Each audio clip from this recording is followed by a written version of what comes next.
It's been quite a bit of a surprise to me how big the Charlie Kirk thing has become over the last few days. I mean, obviously, something as horrific as that happening is always a bad thing. We never want to see it happen. And, you kind of hope that every time something like that happens, it achieves the level of visceral response that we've seen from the public in this particular instance. But most of the time, these terrible things happen, and people are like, oh, that's the world we live in. Oh, well, and they move on. But Charlie Kirk and his situation, his assassination, has turned into one of those things that's, I don't want to go up to the level of JFK or anything, but you got people on both sides of the aisle going, what the hell are we doing here? And you don't really know which particular incidents are going to rally people together and get us all to start saying the same things and thinking the same things. Obviously, something like 9/11, galvanized everybody and brought us all together and got us on the same page.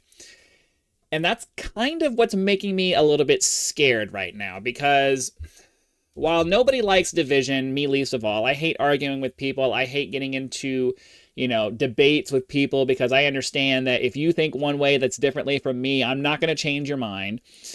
I'm willing to have those debates because I understand that people who are undecided have something to hear from out of that. But if you're staunchly opposed to anything I have to say, nothing I say is going to change your mind. It's just not going to happen. And you're not going to change my mind. That's just kind of the way that it goes. So what scares me is that when we all start getting on the same page, which in theory should be a good thing, that's when the wool gets pulled over our eyes, and the people who are kind of pulling strings behind the scenes are able to get a lot more done than they normally are, even when we're all kind of divided against each other. You would think that that would not be the case, but all you have to do is look at every time some kind of major catastrophe or crisis has happened and how things end up changing for the worse, and all of a sudden you look back 10, 15, 20 years later and you're like, oh, that's how they did that, those motherfuckers, right? So whenever we see something like this where everybody's all of a sudden, well, most people are all of a sudden saying the same thing, it starts to make me a little bit nervous, because I've learned over the course of my life that while we don't want to fight each other all the time, we also don't want everybody on the same page either, because it convinces us to do things we wouldn't normally say yes to, right? So that's part of it. But then the other part of it is just we all have this natural response to when we see something horrific. There's two different ways that you can interact with a situation that happens. You can either react to it or you can respond to it.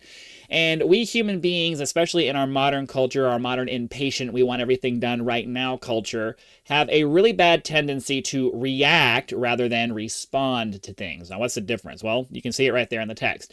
When you react to something, you're immediately doing something because something happened without putting any kind of thought or effort or critical analysis or anything like that. You're doing the first thing that pops into your head that seems like the right thing to do, and it's almost always the absolute worst thing that you could do, right? Because most of the time, the right way of handling something is very far away from the feeling that you have when something bad happens, right? And that's why we have laws in this country that prevent vigilantism, and we have a justice system that is supposed to be impartial and unemotional and just makes sure that the punishment fits the crime. That's why our system is set up the way that it is, because we understand that when you're running off of emotions, you're not going to make good decisions, right? And responding is exactly what our justice system is supposed to be. It's supposed to be, you know what, this thing happened. We're not going to do anything right now. We're going to take a minute. We're going to calm down. We're going to think about the situation. We're going to analyze what happened. We're going to look at the options available to us and try to pick the one that seems the best for the situation and not necessarily how we feel. And this is why I have an issue with this particular situation, because while it's great and it's absolutely appropriate that we are all outraged on both sides of the political spectrum, all from one side all the way to the other and in the middle, it's great and it's right that we all feel that way. We need to be super careful not to go, off the deep end and start doing things that are going to make things worse for us in the future. Some of the things that I worry about are listed over there on the left side of your screen. While we all think that being able to say what you want and not being hurt is absolutely a thing, one of the best ways to censor people is to make them afraid to say anything. And if we don't respond at all, which honestly I think is kind of going to be the ultimate thing that ends up happening here, people are going to feel free to just continue doing this kind of thing because we don't have a sense of, punishing people seriously for the actions that they commit.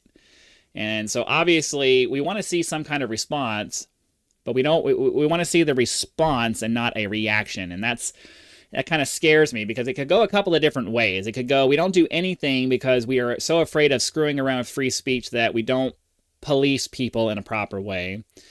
Or we can go in the other direction saying, we're going to try to control what people say so that we keep them safe from people, these crazy people who want to go out there and do this kind of crazy stuff. And so there's going to be a potential for self-censorship, and then all the way on the other side of the spectrum, there could be censorship by the government because it's in the best interest of the citizenry to make sure that we're protecting you. And that's the reactionary kind of thing, where it's not considering making sure that free speech remains free speech and that we're putting measures in place to make sure that you're able to speak freely with a minimal risk of somebody doing something to you. It's either people are too afraid to say anything because the government does nothing, which is obviously bad, or the other side of it where the government massively overreaches and puts laws into place that makes it so that we can't say certain things anymore because you're going to piss people off and you might get shot or something like that, right? So as usual, and honestly, if you think the government won't do that, then you don't pay attention to how government works. You start giving any person or organization or group of people power, the more they get, the more they try to stick their fingers into things. That's how it works. It's how human beings work. The more you get, the more you want. It's just how it goes. And then there is the other side of it where, just violence in general is not something that it seems like we have much of a stomach to deal with. And for a long time, it's been that way. I'm a little bit afraid that even though we're all galvanized about Charlie Kirk being murdered and how wrong it was, there's not enough of a will amongst the people today to actually do something about these kinds of things. Like, I know they caught the guy. I haven't really been following him because I'm of the opinion that people like this do things so that they will be remembered for something. And they don't care that they're being remembered for something terrible. They just want to be remembered. They're a nobody.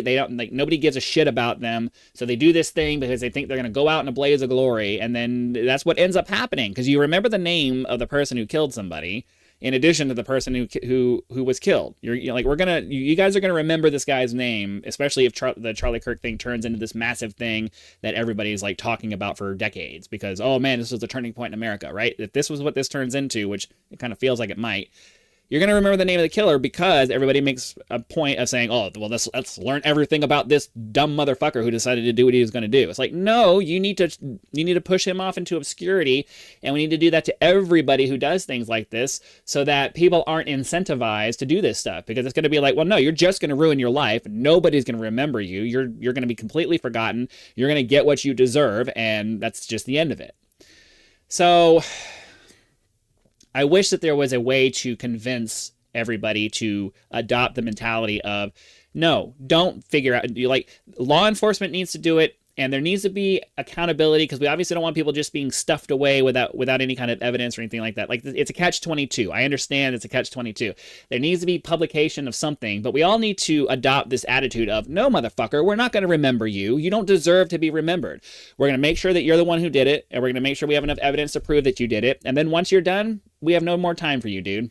Have a nice end of history for you, and that's it. So I have a feeling that either nothing's going to be done about this situation because law enforcement has had their hands tied behind their back, because I don't know. As a person who believes in maximum freedom, law enforcement is a necessary evil in my mind. So we want to limit it as much as possible. But, there are certain things where people need to be caught and punished, and, those kinds of things. And you know what those things are. You know viscerally in your body what those things are. And then there's the other side where, again, we go the other direction and try to empower our police to, jump on every tiny little thing because we're afraid of these insane people who are going to get out of control. And you don't want to go that far either. Again, it's something in the middle. Again, then along that same kind of line is the whole gun control thing, because this was a gun-related event. And as somebody who personally believes that every person has a right to defend themselves in whatever manner is necessary, I can't get on board with people who think that we should be disarming everybody. Like, I understand that more guns means more chances of something happening, but at the same time, even if we had like the most superb police force all across the country, if every police department across the country was as good as it possibly could be, there's no way that the police could respond to every event and every violent thing that happens all the time in time to prevent something bad from happening to you. And I personally would prefer to have a means of defending myself, even if it doesn't work out. I'd like to at least have the ability to defend myself, than to be subject to some random person who decides they want to rob me or want to assault me or want to murder me. Or like I'm walking down the road with my wife and they want to kidnap and rape her or something. And like, I'm supposed to just stand there and let it happen. Like, no, that's not the kind of world I want to live in. There are bad people who want to do bad things, and every person should have the ability and right and freedom and whatever word you want to put on it to take whatever means they need to have to stop that from happening. And being able to carry around a firearm is absolutely, the best way to stop people from doing bad things to you. Because you pull out a gun, the worst thing that they can do is also pull out a gun. Right? Unless they're going to blow themselves up with a bomb or something stupid like that. I fundamentally disagree with the idea that we're ever going to disarm everybody. And the only people who are going to follow that are going to be the people who need the guns in the first place. The criminals are going to get their guns regardless. So it's a pipe dream. All of you people who believe in gun control, it's just a pipe dream. You can pass whatever laws you want. You're never going to stop the problem. So the only way you can, the only reasonable option is to allow the people who are actually going to follow the law and consider other people and do the safe things to not have restrictions on them. And events like this are going to unify enough people to where maybe they're going to start trying to pass some things that they wouldn't normally be able to get passed because we're all kind of aligned together on this Charlie Kirk thing. And that's a little bit scary. Which leads me to my last point, and that is, I know that there are a lot of people in the country who believe in the idea that the government is a good thing, and, for many things it is, but for a lot of things it's not. And if you think that there aren't people in our government who are actively trying to figure out ways to gain more and more control and power for themselves, despite the fact that we've tried to set up our system in a way to limit their ability to do so, very intelligent people are able to figure out ways to game the system and move the system in a way that was not intended and in a way that the general public tends to not see.